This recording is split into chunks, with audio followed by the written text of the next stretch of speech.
పెసరపప్పు బీరకాయ కర్రీ కోసం ఒక టీ గ్లాస్ పెసరపప్పును కడిగి నానబెట్టుకోవాలి. తర్వాత ఒక 2 టమాటాలు, ఒక 2 పచ్చిమిర్చి, ఒక పావు కేజీ బీరకాయ తీసుకొని ఒక ఆనియన్ వీటిని కడిగి చిన్న చిన్న ముక్కలుగా కట్ చేసి పెట్టుకోవాలి. బీరకాయ తొక్కంతా తీయకూడదండి, పైన వరకు తీసేయాలి. ఇప్పుడు ఒక ప్యాన్ పెట్టి దాంట్లో తగినంత ఆయిల్ వేసి ఆయిల్ వేడయ్యాక పోపు గింజలు వేసుకోవాలి. ఈ పోపు గింజలు వేడయ్యాక మనం ముందుగా కట్ చేసి పెట్టుకున్న పచ్చిమిర్చి, తర్వాత ఆనియన్ వేసి వీటిని లైట్గా వేపుకోవాలి స్మెల్ పోయే వరకు. కొంచెం వేగాక ఒక చిటికెడు పసుపు వేసుకోవాలి. వీటిని చిటికెడు పసుపు వేసుకున్నాక ఇంకొంచెం వేగాయి. ఇప్పుడు ఇందులోకి కట్ చేసి పెట్టుకున్న టమాటా ముక్కల్ని వేసి టమాటా ముక్కలు వేసుకొని కలుపుకోవాలి. నెక్స్ట్ మీరు ఒకవేళ మీకు బీరకాయ ముక్కలు పంటికి తగలాలి అనుకుంటే ముందు పప్పు వేసుకోవాలి.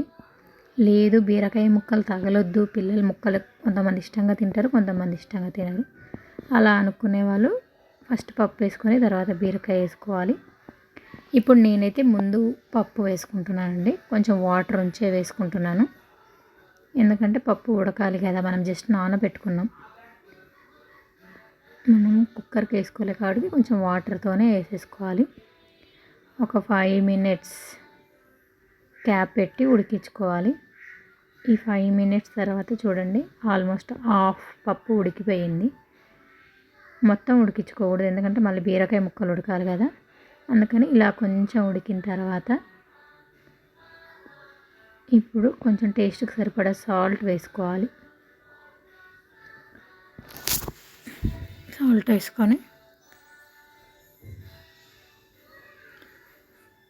కొంచెం అల్లం వేసుకోవాలి. స్మెల్ మాత్రం సూపర్గా వస్తుందండి. ఇప్పుడు బీరకాయ ముక్కల్ని వేసుకోవాలి. ఈ వాటర్ తోటి బీరకాయ ఉడికిపోతుందండి. బీరకాయ చాలా తొందరగా ఉడుకుతుంది కదా, సో వీటిని బాగా కలుపుకొని మళ్ళీ ఒక 5 minutes క్యాప్ పెట్టి ఉడికించుకోవాలి. టేస్ట్ ఇది చపాతీలోకైనా రైస్లోకైనా బాగుంటుందండి. చూడండి 5 minutes తర్వాత బీరకాయ ఆల్మోస్ట్ ఉడికిపోయింది. ఇప్పుడు దీంట్లోకి కొంచెం కాదు టేస్ట్కి సరిపడా కారం వేసుకోండి.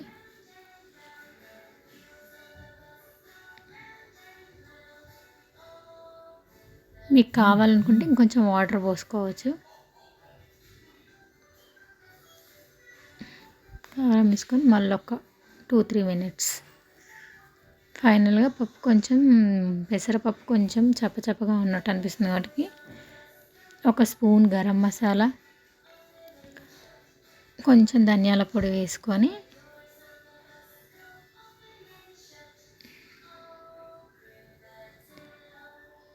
వేసి కలుపుకొని స్టవ్ ఆఫ్ చేసుకోవాలి. బాగుంటుందండి, ఒకసారి ట్రై చేయండి. ఈజీగా ఫాస్ట్గా అవుతుంది.